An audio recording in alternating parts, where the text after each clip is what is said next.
Hello students, good morning to all of you. How are you? कैसे हो students?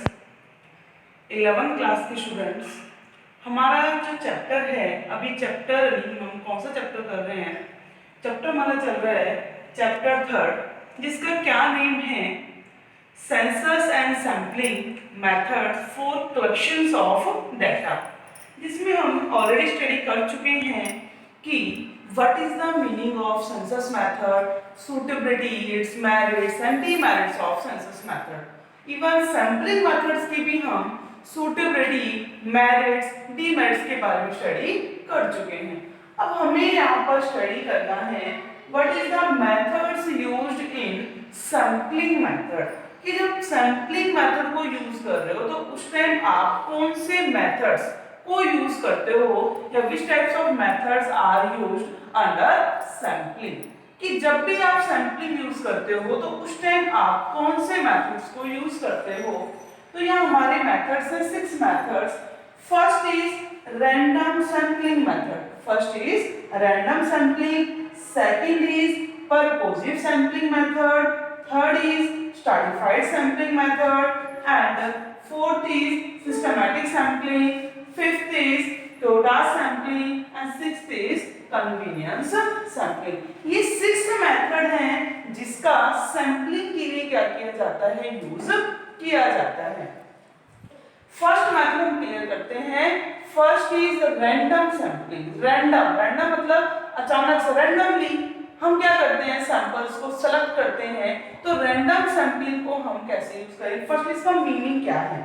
देखो, random sampling is that method, जो random sampling है वो method होता है ऑफ सैम्पलिंग का in which each and every item of the universe has equal chance of being selected in the samples. कि सैंपल के अंदर जो यूनिवर्स है उसके अंदर ईच एंड एवरी आइटम्स, मतलब कि हर आइटम क्या रखता है, इक्वल चांसेस क्या करने के, हैज बीन सिलेक्शन, कि मतलब अपने सेलेक्ट होने के सभी के क्या होते हैं, इक्वल चांसेस. नहीं पता होता किसको सेलेक्ट कर लिया जाए, लेकिन सेलेक्ट होने से पहले सभी के कैसे चांसेस हो सकते हैं, इक्वल चांसेस हो सकते हैं. उसी को हम बोलते हैं रैंडम सैम्पलिंग. क्या कह रहे हैं कि वो मेथड है सैम्पलिंग का in which each and every item, जिसमें सभी आइटम्स क्या है, यूनिवर्स के, इट हैज इक्वल चांस, बराबर के चांसेस रखते हैं of being selected in the sample. Sample में सेलेक्ट होने के लिए, जैसे कि फॉर एग्जांपल आपकी क्लास, मैंने कह दिया बेटा अभी ये वाला क्वेश्चन से आप लर्न करो और मैं अभी आपसे क्वेश्चन पूछ रही हूँ. किसी से भी ये क्वेश्चन पूछा जा सकता है. तो तुम्हारा जो एकदम से बिहेवियर वो कैसा हो जाएगा, एकदम से तुम क्या किस सिचुएशन में आ जाओगे, सभी उस क्वेश्चंस को याद करना स्टार्ट कर दोगे, आप टॉपिक को पढ़ना स्टार्ट कर दोगे. क्यों? क्योंकि आपको पता है जब मैंने सभी का नाम लिया है कि वो सभी किसी से भी सुन सकती हैं. इट मींस मैं रैंडमली किसी भी स्टूडेंट्स को खड़ा करूंगी और उससे वो क्वेश्चन पुट कर लूंगी जो क्वेश्चन मैंने आपको दिया है. लेकिन जब तक मैं आपसे नहीं सुन रही उस क्वेश्चन को, जब तक मैंने नहीं सुना है, तब तक हर बच्चे को कहता है पता नहीं मेरा नंबर ना आ जाए, मेरा नंबर आ जाएगा, मेरा नंबर भी आ सकता है, मेरा भी आ सकता है. इट मीन जब तक मैंने किसी को सेलेक्ट नहीं किया उसके लिए, तब तक सभी को क्या लग रहा है कि मेरा नंबर आना ही आना है, मेरा नंबर भी आना है. इट मीन सभी को तब तक क्या है, इक्वल चांस कि मेरा भी आ सकता है, वो सोचता है मेरा भी आ सकता है, वो सोचता है मेरा भी आ सकता है. क्योंकि मैंने क्या किया, मैं किसी से भी किसी को भी खड़ा करके पूछ सकती हूँ. इट मींस मैं रैंडम सैम्पलिंग मेथड का यूज कर रही हूँ. और तब आप क्या हो, कंप्लीट क्लास क्या है मेरे लिए, यूनिवर्स है. कंप्लीट क्लास क्या हो गई, यूनिवर्स. उसके बीच में आप बैठे हो, एक स्टूडेंट्स क्या है मेरे लिए, आइटम है.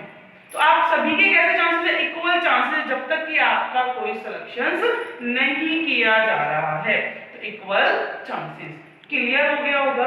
ये रैंडम सैम्पलिंग है जिसमें सडनली अचानक से किसी को भी मैंने सेलेक्ट किया और जब तक सेलेक्ट नहीं किया था तब तक सभी के कैसे चांसेस थे, इक्वल चांसेस थे फॉर बीइंग सिलेक्शन. क्लियर हो गया. इस मेथड का यूज देखो जनरली किसमें यूज कर लेते हैं, फॉर एग्जांपल लॉटरी मेथड है, वहां भी हम किसका यूज करते हैं, रैंडम सैंपलिंग का। लॉटरी मेथड के अंदर क्या होता है, जो स्लिप्स आर मेड, स्लिप्स बनाई जाती हैं और उसको किस में डाल दिया जाता है, एक बाउल के अंदर डाल दिया जाता है। जैसे फॉर एग्जांपल मैं एग्जांपल लेता हूं, हमारे स्कूल में क्या होता है, फेट होता है, उसमें क्या होता है कि सभी बच्चे क्या करते हैं, टिकट्स परचेज करते हैं। बोले क्या हो गया, लॉटरी की टिकट है वो परचेज कर लो, पता नहीं किसकी क्या लॉटरी निकल जाए, सभी टिकट्स परचेज करेंगे। तो उस सभी टिकट्स को क्या किया जाता है, जो आप टिकट परचेज करते हो उसमें सभी की स्लिप्स बनाई जाती है, नेम स्लिप होती है, उसको एक बाउल के अंदर क्या कर दिया जाता है, डाल दिया जाता है। जिस दिन प्रोग्राम होगा उस दिन पता है कि आज पता नहीं किसकी लॉटरी निकलने वाली है, तो क्या किया जाता है, उस बाउल के अंदर घुमा के एक स्लिप निकाली जाती है। मतलब कि जब तक वो स्लिप हमने नहीं निकाली तब तक हर सभी को, जिसने लॉटरी की टिकट परचेज की है, सभी को क्या लग रहा है कि भाई मेरी भी हो सकता है, मेरी लॉटरी भी निकल सकती है, मेरी लॉटरी निकल सकती है। क्यों? क्योंकि बाउल के अंदर सभी की स्लिप्स है, उसमें से क्या किया जाता है, रैंडमली एक स्लिप को सेलेक्ट किया जाता है। लेकिन जब तक सेलेक्ट नहीं किया गया सभी के क्या थे, इक्वल चांस थे सेलेक्ट होने के। मतलब हमने रैंडमली क्या किया, एक स्लिप को वहां से उठा लिया। किस चीज का यूज किया है वहां पर, रैंडम सैंपलिंग का यूज किया। तो इसका एक उदाहरण भी यही बनेगा, lottery method. For example lottery method. Clear हो गया? अब इसकी merits and demerits of random sampling. हम इस मेथड को यूज करते हैं, इसकी मेरिट्स क्या है और डीमेरिट्स क्या है। First merit is this method is free from personal bias of the investigators। जो ये मेथड है कैसा है, फ्री फ्रॉम पर्सनल बायस। यहाँ पर पर्सनली बायस हो ही नहीं सकता ऑफ द इन्वेस्टिगेटर्स। जब लॉटरी की टिकट्स एक बाउल के अंदर रखी गई है तो वहां पर्सनल बायस होगी। ऐसा नहीं कि मुझे पता है कौन सी उठानी है, कोई उसके ऊपर कोई मार्क नहीं है कि वही सिर्फ उठने वाली है। रैंडमली किसी को भी क्या किया, हमने सेलेक्ट कर लिया। सेम क्लास के अंदर भी मैंने कहा है कि मैं किसी भी बच्चे से सुन सकती हूँ, किसी का मतलब ये नहीं है कि मैं पर्सनल बायस का यूज कर सकती हूँ। वैसे सम परसेंटेज ऑफ बायस भी होती है इसमें, ऐसा नहीं कंप्लीट फ्री फ्रॉम बायस होता है, ये भी नहीं आ सकते फ्री फ्रॉम पर्सनल बायस। कुछ परसेंट बायस हो सकता है if the investigators are biased. अगर इन्वेस्टिगेटर खुद बायस है, खुद भेदभावी है, तो वो बायस का यूज कर सकता है। अदरवाइज ये करते हैं रैंडम सैंपलिंग कोई बायस नहीं है। क्यों? उसमें सभी को क्या मिलता है, इक्वल चांस मिलता है।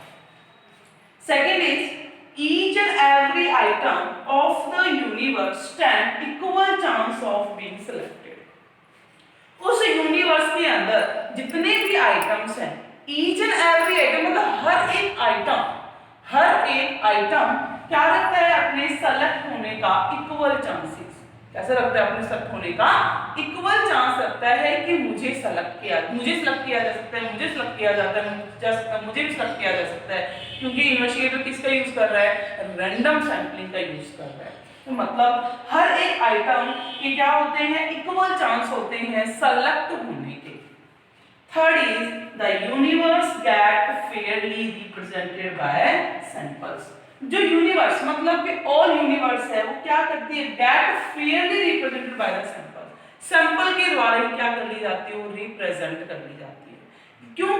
क्योंकि देखो ये मेथड मैंने यूज ही कहाँ किया है, वही यूज हो सकता है जहां पर ऑल आइटम्स आर होमोजेनियस, एक जैसे आइटम्स होंगे, वही ये मेथड क्या है, सूटेबल है। अगर हेटेरोजेनियस डेटास हैं, अलग अलग डेटा है, तो रैंडम सैंपलिंग मेथड यूज नहीं होता। अब ये नहीं है कि मैंने क्या किया कि कंप्लीट एक भीड़ बिठा दी कि कंप्लीट 11th क्लास के स्टूडेंट्स बैठ जाओ, मैं किसी से भी क्वेश्चन पूछ सकती हूँ। तो उस 11th क्लास में तो हर स्ट्रीम के स्टूडेंट्स आ जाते हैं, आर्ट्स भी है, कॉमर्स भी है, नॉन मेडिकल भी है, बायो के स्टूडेंट्स हैं। तो उनमें से मैं किसी से भी कॉमर्स का क्वेश्चन नहीं पूछ सकती। मैंने जो वर्क दिया है वो केवल मैं कॉमर्स स्टूडेंट से, कॉमर्स स्ट्रीम है, वहीं पे डाटा वहीं से मुझे क्या मिल सकती है, एग्जैक्ट इंफॉर्मेशन मिल सकती है। इट मींस जब भी डाटा सेलेक्ट किए जाते हैं, कलेक्ट किए जाते हैं by the random sampling method, ये ध्यान रखा जाता है कि ऑल आइटम्स आर होमोजेनियस और नॉट होमोजेनियस, कि जो आइटम्स है वो होमोजेनियस भी है नहीं है। तो जो भी मैं डाटा जो इंफॉर्मेशन लेना चाह रहा हूं, रैंडम सैंपलिंग मेथड यूज कर रही हूं, ध्यान रहे उस टाइम कंप्लीट जो आइटम्स है कैसे होने चाहिए, होमोजेनियस होने चाहिए। इट मींस जो सैंपल सेलेक्ट किया जा रहा है ना, वो सैंपल एंटायर यूनिवर्स को, एंटायर पॉपुलेशन को क्या करना चाहिए, रिप्रेजेंट करना चाहिए। Without representation random sampling methods can not be used, हम इसको यूज नहीं कर सकते। तो कहते हैं कि जब देखो सारे डेटा कैसे हैं, होमोजीनियस हैं, तो और एंटायर क्लास को क्या कर जाएंगे, वो रिप्रेजेंट कर जाएंगे। मैंने एक बच्चे को खड़ा कर दिया, हाँ बेटा सुनाओ ये वाला क्वेश्चन, उसने नहीं सुनाया तो मुझे क्या लगेगा, सारी के सारी क्लास एक जैसी, किसी को भी क्वेश्चन याद नहीं है। मैंने किसी से आपकी क्या कर ली, इन्वेस्टिगेशन कर ली, मैंने अपना रिजल्ट निकाल लिया। अगर एक बच्चे ने क्या कर दिया, वो सुना दिया मुझे क्वेश्चन, नहीं इसको याद हो गया तो कंप्लीट क्लास को याद है। जैसे कि हम क्लास में जाते हैं, एंटर करते हैं, हाँ बेटा जो कल मैंने बताया सभी को याद है, बोलोगे यस मैम सबको याद है। मैंने क्या किया, ठीक है खड़े हो जाओ सुनाओ। अगर आपने सुना दिया इट मींस हाँ कंप्लीट क्लास नेक्स्ट लेक्चर के लिए कैसी है, प्रिपेयर है। अगर आपने नहीं सुना इट मींस आप प्रिपेयर नहीं हो, आप क्या बोल रहे हो, झूठ बोल रहे हो। आपका फाइनल रिजल्ट मैंने उसी टाइम बता दिया। क्यों, मैंने किसका यूज कर लिया, रैंडम सैंपलिंग मेथड का यूज कर लिया। क्लियर हो गया। फिर this is very simple and straight forward method. जो ये मेथड है ये कैसा है, एकदम सिंपल मेथड है, स्ट्रेट फॉरवर्ड, बहुत इजी मेथड है। इसके अंदर कोई हमें बहुत ज्यादा हमके नॉलेज की, एक्सपीरियंस की चीज की जरूरत नहीं होती। तो कैसे एकदम सिंपल मेथड है, स्ट्रेट फॉरवर्ड मेथड है। ये थी इसकी मेरिट्स। Next is demerits. क्या है demerits? Demerits of random sampling. Demerits क्या है? This method does not guarantee proportionate representation of different item in the universe। जो ये मेथड है इस चीज की गारंटी नहीं देता कि जो आपने क्या किया है, सैंपल सिलेक्ट किया है, वो यूनिवर्स के डिफरेंट आइटम को रिप्रेजेंट कर रहा है।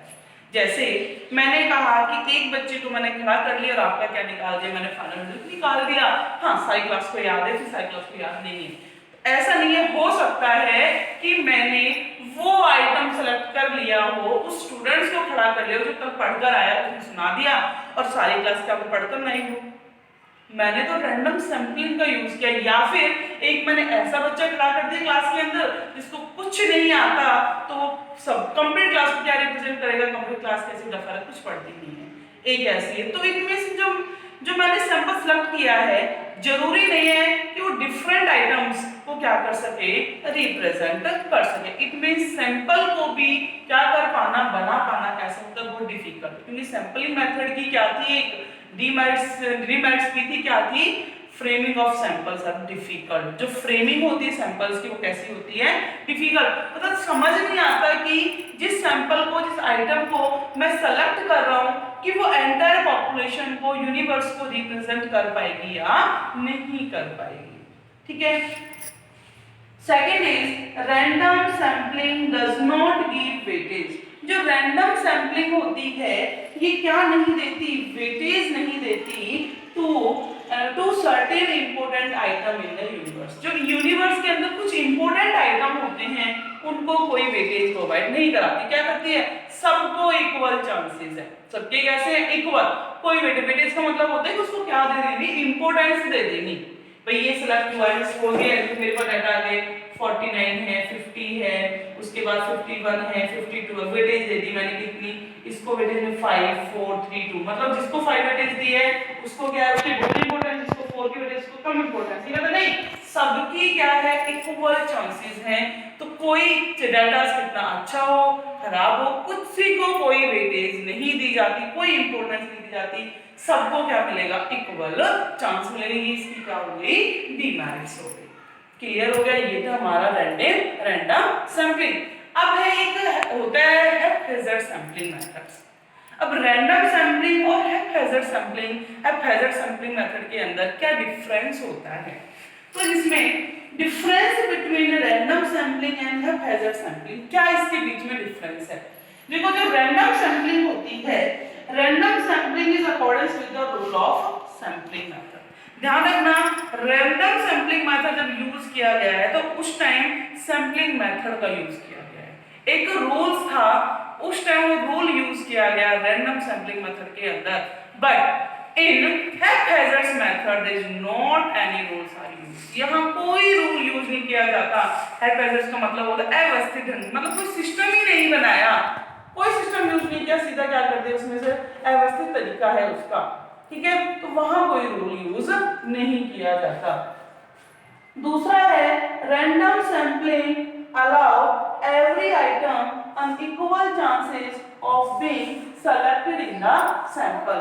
जो रैंडम सैम्पलिंग है वो अलाउ करती है किसको, equal chance of being selected in the sampling. जो यूनिवर्स के अंदर जितने भी सैंपल्स हैं सभी को क्या करती है, इक्वल चांसेस प्रोवाइड कराती है किस चीज के, सेलेक्ट होने के, सबके इक्वल चांसेस है, ये हम जो पढ़ चुके हैं रैंडम सैम्पलिंग में। बट जो हैप्पैजार्ड्स हमारी सैम्पलिंग है is not allowed every items are equal chances of being selections, कि वो क्या हो जाए, हमारे सेलेक्ट हो जाए। ठीक है, क्लियर हो गया। ये तो हमारे मेथड्स थे।